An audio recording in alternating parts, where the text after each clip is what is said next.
오늘은 10월 넷째 주인데 종교개혁 주간입니다. 종교개혁 주일로 보내게 되어지는데, 이 종교개혁 주일은 1517년에 마틴 루터가 95개 교회에 반박문을 붙이면서 종교개혁이 시작이 되었고, 그것을 기념하여서 10월 마지막 주에 종교개혁 주일로 보냅니다. 1517년 10월 31일에 루터가 그것을 붙였거든요. 우리는 종교개혁 주일을 보내면서 개혁이라고 하는 단어를 다시 한번 생각해 봐요. 개혁이라는 게 뭐냐? 영어로는 리포메이션이잖아요. 라틴어에서 나왔다고 합니다. RE는 다시라고 하는 뜻이고, 또 포메이션에 그거는 이제 포말에 거기서 나왔다고 하는데, 형태를 다시 만든다, 폼을 다시 만든다, 이런 뜻이라고 해요. 그러니까 개혁이라고 하는 것은 새로운 것을 만들어내는 것이 아니라 원래 본질적인 형태를 가지고 있었는데 그것이 왜곡된 것을 다시 회복시킨다라고 하는 의미가 개혁이다라고 하는 것입니다. 교회도 개혁이 되어지고 인생도 개혁이 되어져야 되잖아요. 교회가 개혁이 되어져야 된다고 하는 것은 교회에 원래 형태가 있다, 하나님이 주신 원래의 형태가 있다는 말이고, 그것이 하나님의 말씀에 있으니까 하나님이 성경에서 말씀하신 원래의 형태로 돌아가야 한다. 그것이 종교개혁입니다. 인생도 개혁이 필요하죠. 인생의 개혁은 무엇입니까? 하나님이 우리 인생에 주신 본래적인 어떤 형태가 있다, 그것을 깨닫고 그것으로 돌아가야 된다. 그것이 인생의 개혁이다, 이렇게 볼 수 있습니다. 그래서 개혁은 방향성하고도 밀접하게 연관되어 있다. 제도도 개혁을 하지만 방향도 원래의 방향으로 돌아가야 된다라고 하는 것이죠. 개혁을 방향과 연관해서 생각해 볼 때 우리는 이제 한 사람을 생각해내는데, 그게 누구냐면 실존주의 신학자이고 철학자인 키에르케고르를 생각하게 되어집니다. 키에르케고르는 인생을 세 단계로, 세 방향으로 말한 바가 있습니다. 한번 PPT를 보여주시겠습니까? 그에 의하면 인생은 세 단계 혹은 세 방향이 있다라고 하는데, 첫 번째는 무엇이냐면 향락을 추구하는 것입니다. 거기 나와 있죠? 거기 보시면 이 감각적인 쾌락을 추구해서 심미적인 실존 단계다, 이렇게 말합니다. 대표적으로 돈 후안 같은 사람을 우리가 알 수 있죠. 그래서 이 사람들은 어떤 거냐면 육체적인 쾌락을 추구하게 되어집니다. 그래서 먹는 거, 마시는 거, 듣는 거, 보는 것에 즐거움을 극대화하려고 하는 삶을 살아가는 것, 이게 심미적인 실존 단계다, 이렇게 보는 거지요. 근데 이런 삶은 어떻습니까? 많은 현대인들이 이런 삶을 살아가잖아요. 제가 어제 이제 결혼식 관계로 제주도를 갔다 오지 않았습니까? 제주도를 갔다 오면서 느꼈는데, 정말 이 공항에 이렇게 쭉 사람들이 이제 타려고 서 있잖아요. 뭐 하고 있는지 아시겠죠? 한결같이 이거를 보고 그걸 걸어가는 거예요. 조금씩 한 발자국 걸어갈 때마다 걸어가고. 야, 그래서 정말 우리의 시선은 스마트폰에 온전히 헌신되어 있구나, 그런 거를 느끼게 되더라고요. 뭐 다 쾌락만을 추구한 거는 아니겠지만 아무튼 우리는 그런 경향이 굉장히 있습니다. 자, 이렇게 심미적인 쾌락을 추구하는 단계의 삶을 살면 어떤 결과가 있겠습니까? 굉장히 행복할까요? 그렇지 않습니다. 남는 것이 공허입니다. 쾌락을 추구했는데 공허가 남아요. 우리가 우리의 삶의 경험을 통해서 알 수 있죠. 지난 추석 연휴 한 10여일이 됐습니다. 이때 어떤 사람이 나 그동안 못 누렸던 쾌락을 마음껏 누리겠다 하면서 눈을 즐겁게 하고 귀를 즐겁게 하고 배를 즐겁게 하고, 그러면서 쾌락 위주의 삶을 살았다고 합시다. 10여일이 지난 후에 정말 인생 보람 있어, 인생 행복한 거야, 그럴까요? 뭔가 공허해. 그런 고백을 할 수밖에 없을 것입니다. 그래서 이러한 경험을 한 사람들은 이제 주체적인 결단을 해서 윤리적인 실존 단계, 보편적 윤리를 추구한다고 말합니다. 선이 무엇일까? 이런 거를 추구하게 되는 거죠. 직업을 갖습니다. 그리고 이웃과 관계를 합니다. 사회에 공헌하기 시작합니다. 그래서 윤리적인 실존의 단계에 들어가게 되는 거예요. 근데 이거는 아까의 삶보다는 훨씬 의미가 있지만 이 삶도 뭔가가 부족합니다. 왜냐? 우리 내면 속에 해결되지 않는 죄성이라는 문제가 있거든요. 겉으로는 공헌을 합니다. 겉으로는 좋은 관계를 갖습니다. 그러나 속으로는 공헌을 하더라도 속으로는 마음이 그렇게 흡족하지 않습니다. 좋은 관계를 갖지만 속으로는 우월감과 열등감 사이를 오고 가기가 쉽고요. 비교하기 쉽고요. 내면적으로 뭔가 자유가 없습니다. 그리고 내 안에 끊어지지 않는 죄의 유혹이 있습니다. 이것이 뭐냐? 이것이 보편적인 윤리를 추구하는 그러한 실존 단계다라고 하는 것이죠. 그래서 이제 또 주체적인 결단을 해서 소수의 사람들은 종교적 실존 단계에 들어가게 되어집니다. 하나님 앞에 선 단독자로 서게 되는 것이고 이에 대표적인 사람이 아브라함이다라고 케르케고르는 말하게 됩니다. 어떻습니까? 여러분, 우리는 어떤 단계, 어떤 방향의 삶을 살아가고 있는지, 쾌락 위주의 삶을 살아가고 있는지, 선을 추구하는 삶을 살아가는지, 진리와 하나님을 추구하는 삶을 살아가는지, 종교 개혁 주간을 맞이하여서 우리 삶의 방향성을 다시 한번 진리 앞에 정렬하는 그러한 시간이 되었기를 원합니다. 자, 요시아라고 하는 사람이 있었습니다. 요시아는 8살에 왕이 되었습니다. 8살 왕이니까 초등학교 1학년, 2학년 아니겠습니까? 이런 아이가 왕이 되었습니다. 근데 요시아가 왕이 되어질 때 분위기는 어떠하냐? 굉장히 암울했습니다. 그의 아버지는 아몬이고 그의 할아버지는 므낫세입니다. 그의 증조 할아버지는 히스기야예요. 그래서 히스기야 때는 나라가 제법 개혁을 해가지고 굉장히 영적으로 건강한 분위기였습니다. 그런데 그 다음에 므낫세라고 하는 왕이 나왔는데 이 왕이 나라를 망하게 만든 주범입니다. 55년 동안 나라를 통치하면서 우상의 소굴로 완전히 만들어버렸어요. 그리고 나서 아몬이 똑같은 일을 하니까 신하들이 보다 못하여서 아몬을 죽이고 8살 난 요시아를 왕으로 세웠던 것입니다. 그러니까 분위기가 좋지 않아요. 영적으로 굉장히 어두운 세상입니다. 그때 요시아가 8살에 왕이 되어지고 그리고 나서 누군가가 많이 도와줬겠죠. 그리고 나서 한 8년 정도가 지났습니다. 그리고 16세에 왕이 되었습니다. 한 16세에 그는 하나님 앞에 결단하기 시작하는데요. 우리 3절의 상반절 한번 같이 읽어볼까요? 3절의 상반절을 같이 읽어보겠습니다. 시작.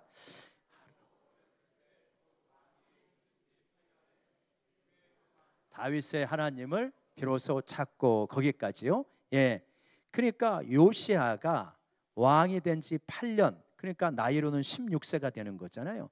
그때 다윗의 하나님, 조상의 하나님을 비로소 찾았다라고 하는 것입니다. 그러니까 그의 인생의 방향성이 하나님을 찾는 대로 바르게 맞춰진 것입니다. 여러분, 이게 쉬운 것 같지만 한번 그 상황에 내 자신을 대입해 보면 어떨까요? 내가 8살에 왕이 됐습니다. 그리고 16세에 무엇인가 좀 힘이 생겼어요. 뭔가 나라를 통치할 만한 힘 같은 것들이 이제 내게 있다는 걸 인식하기 시작합니다. 저 그런 상상을 해봤어요. 행복하더라고요. 상상만으로도. 왕이 된다는 상상만으로도 행복해요. 자, 그런데 여러분이 16세에 왕이 되어서 내가 엄청난 힘을 가지고 있구나 라고 하는 것을 알게 될 때 무엇을 추구할까요? 정말 요시아처럼 하나님을 찾을까? 진리를 찾을까?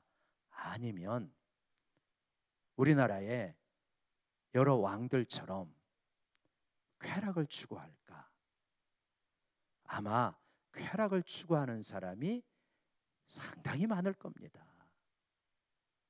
내게 엄청난 힘이 있을 때 그걸 가지고 하나님을 추구하기보다는, 진리를 추구하기보다는 쾌락 내지는 권력을 추구할 가능성이 많죠. 그런데 불과 16살의 요시야는 하나님 앞에서 하나님을 찾기로 결단하고 하나님을 추구하게 되어집니다. 그리고 그러한 추구가, 하나님 추구가 어떻게 되었냐? 유대의 역사를 바꾸게 되어집니다. 나라의 분위기를 완전히 바꾸게 되어지죠. 여러분, 우리가 추구하는 것에 따라 내가 속한 공동체의 분위기가 바뀌게 되어지는 줄로 믿습니다. 그 사람이 특히 영향력이 있는 사람은 더욱 그러합니다. 아버지가 말씀을 추구하면 가정의 분위기가 바뀝니다. 아버지가 권력을 추구하면 가정이 삭막해집니다. 아버지가 쾌락을 추구하면 가정이 어지러워집니다.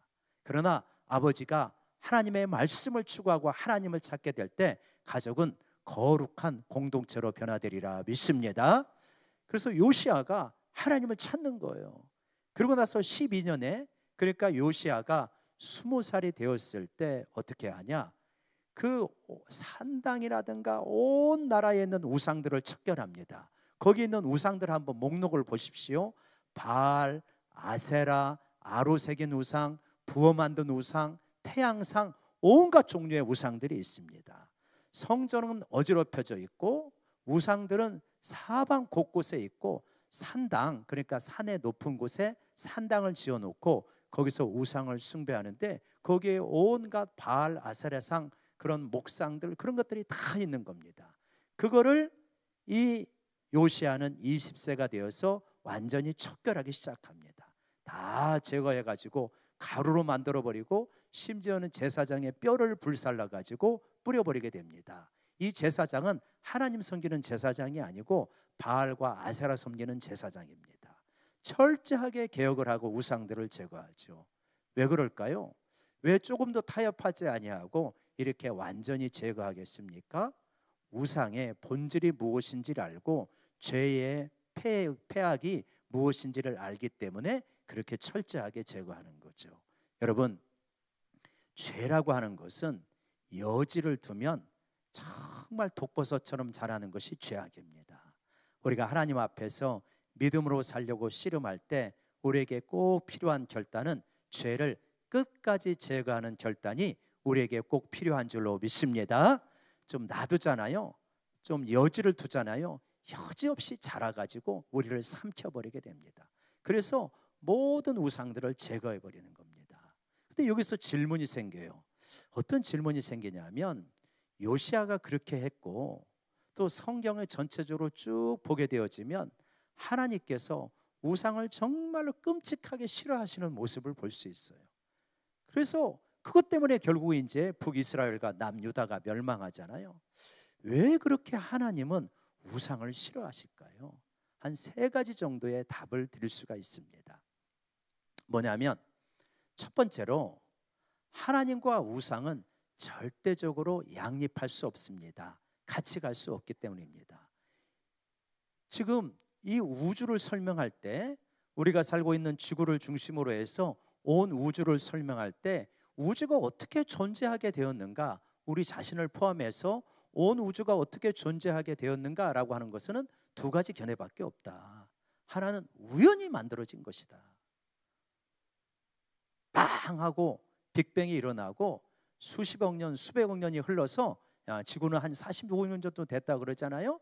그래서 우연히 모든 생물들이 존재하게 된 것이다 라고 하는 견해가 있고, 아니다, 하나님 같은 인격적인 분, 우리하고 비교할 수 없는, 피조물하고 비교할 수 없는 놀라운 지성을 가지신 분이 계획을 가지고 설계도를 가지고 우주를 만든 것이다. 2개의 견해밖에 없잖아요. 우리는 무엇이 타당하고 진리라고 믿습니까? 놀라운 지성을 가지신 인격적인 하나님께서 이 우주를 만들었다고 믿는 사람들입니다. 아멘이십니까? 그러죠.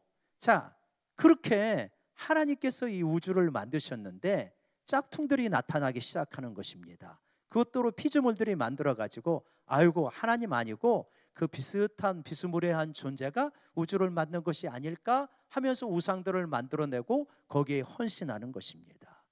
진짜 우리가 믿는 것처럼 하나님이 천지를 만드시는 유일한 인격적인 하나님이 천지를 만드신 분이고 우리를 만드신 분인데, 사람들이 만드는 가상에 존재하고 나하고 그냥 사이좋게 지내자 그럴 수 있는 신이 어디가 있겠습니까? 불가능합니다. 하나님의 본질상 그것이 불가능하기 때문에 우상을 끔찍하게 싫어하시는 모습이 나오는 거죠. 두 번째로, 우상을 왜 그렇게 싫어하십니까? 우상은 섬기면요, 우상을 닮아가게 되어 있습니다. 하나님을 섬기면 하나님을 닮아가고 우상을 섬기면 우상을 닮아가게 되어 있습니다. 바알과 아세라 같이 풍요와 쾌락을 약속하는 신을 섬기는데 경건한 사람이 될 수가 없는 것이죠. 쾌락의 사람, 탐욕의 사람들이 되게 되는 것입니다. 그래서 우리는 우리가 섬기는 것을 닮아가게 된다. 권력을 계속해서 섬기게 되면 굉장히 권력지향적인 사람이 되어지고, 때로는 굉장히 친절하지만 때로는 무자비한 면도 나타나는 것이 권력지향의 사람 아닙니까? 쾌락의 신을 섬기면 어떻게 됩니까? 쾌락을 신을 섬기게 되면 정말 사람이 어떻게 저럴 수가 있을까 싶을 정도로 이기적이고 자기중심적으로 주변을 희생시키면서까지 쾌락을 추구하는 쾌락의 신을 닮아가게 되어 있습니다. 그래서 너희가 우상을 섬기게 되면 우상을 닮아간다. 하나님을 닮아가야 되는데 우상을 닮아가니까 우상 섬기지 말라는 것입니다. 또요, 우상을 섬기면 어떤 문제가 있냐면 결국은 우상을 닮아가기 때문에 사회 구조가 불이하게 되어집니다. 악하게 되어지는 거죠. 우상 숭배는 탐심이다라고 했는데, 탐심을 추구하게 되면 어떻게 됩니까? 내 것으로 만족하지 못하기 때문에 남의 것을 빼앗게 됩니다. 그래서 우상 숭배하는 사회는 어떻게 되어져 있냐? 그러면 한결같이 뭐 하냐면 불의한 구조로 나가게 되어집니다. 남의 것을 빼앗는 구조가 되어지는 거죠. 그렇기 때문에 하나님과 양립할 수 없고 우리의 내면이 하나님의 형상에서 자꾸만 어긋나게 되어지고, 그리고 사회 구조가 불의하게 되어지기 때문에 너희는 우상을 섬기지 말아라 라고 이렇게 하나님께서 반복해서 강조하고 있는 거죠. 요시야는 이러한 하나님의 뜻을 너무나 잘 알았기 때문에 완전히 우상을 척결하는 그러한 결단을 내리게 되어집니다. 그리고 요시야의 이런 결단을 따라서 나라의 분위기가 완전히 바뀌게 되고 있고, 온 백성이 하나님을 바라보며 거룩한 나라로 변화가 되어져가는 그러한 역사가 일어나게 됩니다. 안타깝게도 요시야가 39살의 나이에 죽게 됨으로 말미암아, 전쟁터에서 죽게 됨으로 말미암아 이 개혁은 완수가 되지 못하는 아쉬움이 있지만 요시야는 그러한 대대적인 개혁을 했던 것입니다. 이제 그리고 나서 요시야가 개혁을 하고 한 2000년 정도가 흘렀습니다. 2000년 정도가 흐른 다음에 루터라고 하는 사람이 있었는데, 이 루터라고 하는 사람은 수도자가 되었습니다. 오늘 종교개혁 주간을 맞이하여서 어떤 의상을 입을까 하다가 검은 옷을 입어야 되겠다. 왜요? 루터가 검은 옷을 입고 수도자로서 살았으니까 좀 그렇게라도 한번 흉내를 내봐야 되겠다, 그렇게 생각을 했습니다. 루터가 수도자였는데 굉장히 양심적이고 하나님 앞에 정말 열심히 있는 사람이었습니다.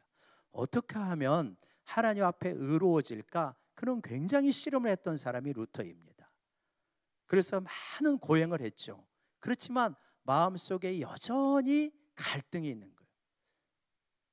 로마 천주교에서 말하고 있는 그러한 고행과 수행을 많이 했지만 마음에 확신이 들질 않습니다. 그러면서 깊은 고뇌 속에서 씨름을 하다가 그는 성경을 연구하게 됩니다. 시편을 연구하고 로마서를 연구하면서 특별히 로마서 1장 17절 말씀이 그의 마음에 부딪혀 오면서 그의 내면이 완전히 바뀌고 회심의 역사가 일어나게 됩니다. 로마서 1장 17절 말씀 한번 저를 따라해 보시겠습니다. 오직 의인은 믿음으로 말미암아 살리라. 오직 의인은 믿음으로 말미암아 살리라 라고 하는 이 말씀을 깨닫게 되어지면서 그동안 자기가 공로에 의지하여서 의로워지려고 했던 그 마음, 그런 것이 성경에서 벗어난 것이었다는 것을 깨닫고, 하나님의 은혜를 믿음으로 말미암아 의인이 되어지고, 그리고 의인은 오직 믿음으로 사는 것이구나 라고 하는 것을 분명하게 알게 되어지는 것입니다. 그리고 마음이 완전히 바뀌게 되었습니다. 그런데 세상은 갈수록 어두워지는 거예요. 어두워지는 거예요. 왜 그러냐면 그 당시 로마의 교황이 이 아주 예술적인 감각이 탁월한 사람이었는데, 그 지금도 로마에 가면 볼 수 있는 성 베드로 성당을 짓게 되어집니다. 지금 가봐도 대단하죠. 엄청난 규모를 자랑합니다. 그러니까 많은 건축비가 들어갑니다. 많은 건축비가 들어가니까 도저히 이것을 조달할 수 없으니까 다니면서 돈을 잘 걷어들이는 그러한 사람들을 고용해가지고, 그래가지고 돈을 걷어들이게 되는데, 그러면서 발행한 것이 뭐냐면 면제부 혹은 면벌부라고 하는 그러한 희한한 문서입니다. 이게 뭡니까? 돈을 주고 사면은, 그러면은 이 땅에서 바로 천국으로 직행한다는 거예요.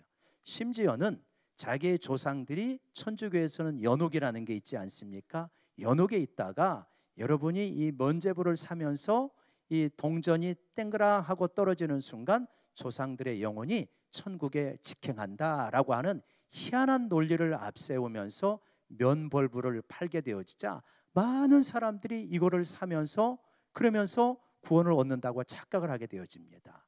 우리가 보면 말도 안 되는 이야기지만 그 당시 이게 말이 되었던 것은 뭐냐면, 그 당시는 문명이 많았습니다. 여러분 유럽에 가서 유럽의 성당들을 보면 거기에 스테인드 글라스로 쭉 되어 있고 성화가 쭉 그려져 있는 걸 알 수 있어요. 왜 그렇습니까? 성경을 읽을 수가 없으니까 그 성화를 보면서 기독교의 이 교리들을 배워가는 것입니다.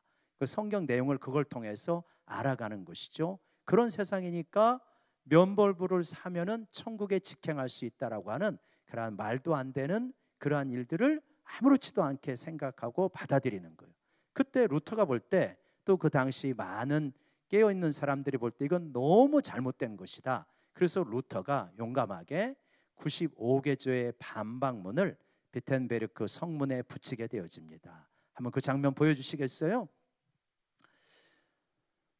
이렇게 루터라고 하는 영화의 한 장면이죠. 저기 성벽에 이제 성문에 저거를 딱 붙이게 되어집니다. 딱 붙이게 되어지는데, 근데 이게 사실 루터가 이거를 붙일 때 종교 개혁을 하자라고 해가지고 붙인 게 아니었습니다. 대학원생들하고 한번 이 문제를 토론해 보자라고 하는 의도로 붙이게 되었는데, 그 당시 인쇄업자들이 이걸 보고 깜짝 놀랐습니다. 세상에 이런 게 있는가 해가지고 빨리 출력을 해가지고, 그 당시에는 지적재산권 논란이 없으니까 이거를 빨리 출력을 해가지고 유럽에 다 이게 파송하는 겁니다. 유럽에 다 이제 보낸 거죠. 그러니까 그 당시 이 구텐베르크 인쇄혁명이 조금 전에 일어났기 때문에 이거를 이제 인쇄를 해가지고 하는데, 이게 그냥 순간 초대박이 나는 베스트셀러가 되었습니다. 사방에서 이거를 요청하는 거예요. 루터는 사실은 이렇게 이것이 나갈 것이라고 생각도 못했는데 일이 커져버린 것입니다. 그래가지고 유럽 전역이 완전히 뒤집어졌어요. 그래서 이 로마 교황청의 잘못, 그 다음에 면벌부가 얼마나 잘못된 것인지, 지금 로마 교황청이 얼마나 성경에서 벗어나 있는지를 사람들이 깨닫고 이야기하기 시작합니다. 교황청이 발칵 뒤집혔습니다. 그래갖고 루터를 이단으로 정죄하고 보름스 회의라고 하는 회의로 불러들입니다. 그래갖고 회유하고 협박합니다. 지금이라도 루터야, 너의 주장을 철회하라. 그러면 너를 이단에서 풀어주겠다. 그 당시 이단은 죽음이잖아요. 근데 루터가 나에게 3일의 시간을 주십시오. 그리고 3일 동안 기도하고 나서 이렇게 와가지고 고백합니다. 나의 양심은 하나님의 말씀에 붙들려 있습니다. 나는 이 입장을 철회할 수 없습니다. 할렐루야. 여러분, 그러므로 세계 역사가 바뀌게 된 겁니다. 유럽의 역사, 교회의 역사 나아가서 세계 역사가 완전히 바뀌게 되었죠. 그리고 나서 이제 루터는 그 회의를 나와가지고 은신처로 가서 거기서 성경을 독일어로 번역하기 시작합니다. 왜냐하면 그 당시로는 라틴어로 되어 있기 때문에 대부분의 민중들이 성경을 읽지 못해요. 그래서 성경을 번역하고 그리고 나서 루터의 영향으로 교육개혁, 예배개혁, 그 다음에 여러 가지 이러한 개혁들이 이루어지면서 전 유럽의 종교개혁의 열풍이 퍼지게 되어집니다. 스위스에서 쯔빙글리, 이후에 칼빈이 나타나고 각 나라에서 종교개혁이 이루어지면서 1517년에 아까 붙였다고 그랬잖아요. 1530년에 결국 이제 개신교가 인정이 되어지는, 개신교 교회가 확립되고 인정이 되어지는 그러한 역사가 일어나게 됩니다. 그러면서 로마 가톨릭하고 개신교로 이렇게 분리가 되어져서 이렇게 지금까지 나오게 된 거죠. 그래서 여러분, 우리가 프로테스탄트라고 하는데 이거는 저항자, 또 이렇게 말하기도 하죠. 그러니까 우리가 무엇에 저항한 것이냐? 이런 어떤 잘못된 전통에 저항한 것이고, 우리가 개혁주의자 이렇게 말하는데, 개혁이란 아까 처음에 말한 것처럼 원래의 형태로 돌아간 것이다. 그 개혁이라고 하는 것은 새로운 것을 만들어내는 것이 아니라 성경이 말하는 원래의 복음, 원래의 교회로 돌아가게 된 것이다. 여러분, 우리가 그러한 요시아로부터 또 루터에 이르는 개혁의 그 물줄기 속에 우리 자신이 거하고 있는 줄로 믿으시기 바랍니다. 그래서 우리는 어디로 돌아가는 거냐? 하나님의 말씀으로 돌아가는 것이다. 하나님의 말씀으로. 여러분, 우리가 종교개혁 주간을 맞이하여서 요시아도 그러했고 루터도 그러했고 우리가 개혁주의의 계열 속에 서 있고 그거를 잘 알고 있는데, 자, 하나님의 말씀으로 돌아간다는 것이 도대체 내 개인의 삶에는 어떤 의미가 있는 거냐? 그래, 종교개혁이라고 하는 거는 알고 그거는 교회의 지도자들이 애써서 해야 될 부분인데, 그렇다면 내가 이 종교개혁 주간에 말씀으로 돌아갔다고 하는 것은 나에게는 구체적으로 어떤 의미가 있는 것이냐라고 하는 부분을 좀 적용하면서 말씀을 마무리하고자 합니다. 여러분, 우리가 무엇인가를 생각하고 무엇인가를 판단하고 무엇인가를 말할 때 여러분 무슨 기준을 가지고 생각하시고 판단하시고 말하십니까? 나의 경험입니까? 나의 지식입니까? 나의 교회 생활의 어떤 그 과거의 이력입니까? 어떤 것이죠? 무엇을 기준으로 해서 나는 내 인생의 방향을 잡고 판단하고 생각하고 말합니까? 내가 만약에 진리가 아닌 전통, 사람의 생각, 사람의 지식 이런 거를 붙잡고 나아가게 된다면 우리는 길을 잃어버릴 수밖에 없습니다. 그러나 천지를 만드신 하나님께서 주신 이 말씀을 붙들고 생각하고 판단하고 말하고 결정하게 될 때 여러분, 우리의 인생은 바른 길을 걸어갈 수밖에 없는 줄로 믿습니다. 하나님의 말씀은 내 발의 등이요 내 길의 빛이라고 했습니다. 진리를 알지니 진리가 너희를 자유롭게 하리라 라고 말씀하셨습니다. 여러분, 무엇을 기준으로 해서 나는 생각하고 느끼고 말하고 있는가? 여러분, 우리가 하루를 살고 하나님 앞에 기도할 때 정말 하나님의 말씀과 무관하게 생각하고 반응하였구나, 그런 적들이 많으실 것입니다.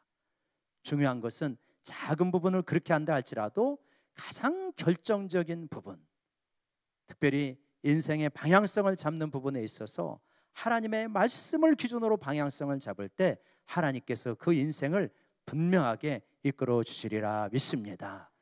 여러분, 우리는 무엇인가 판단 기준을 가지고 살아갑니다. 우리 각자에게 그것이 다 있습니다. 그런데 그것이 하나님의 말씀으로부터 거리가 멀면 멀수록 내 인생은 하나님의 축복으로부터 거리가 멀어지게 될 것입니다.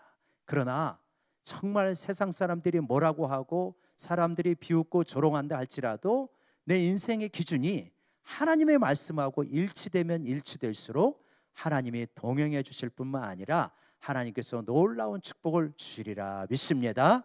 우리 종교개혁 주간을 맞이하여서 다시 한번 우리 삶의 기준, 우리 가정의 기준, 우리 교회의 기준, 우리 민족의 기준이 하나님의 말씀이 되기를 원합니다.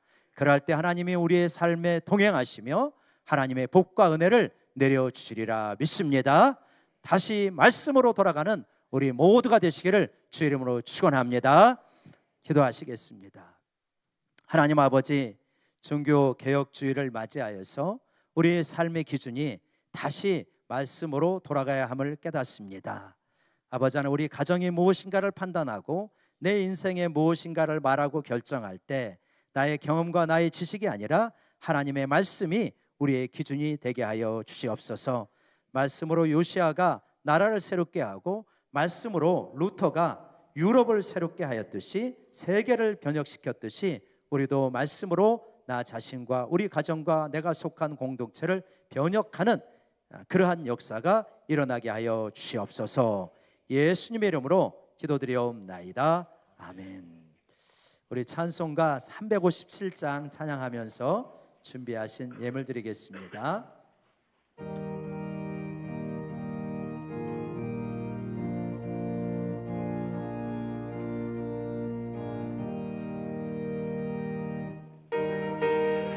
사람 일어나 다 힘을 합하여 이 세상 모든 마귀를 다 쳐서 멸하세. 저 앞에 오는 적군을 다 싸워 이겨라. 주 예수 믿는 힘으로 온 세상 이기네. 믿음이 이기네. 믿음이 이기네. 주 예수를 믿음이 온 세상이 온 인류 마귀 괴율로 큰 죄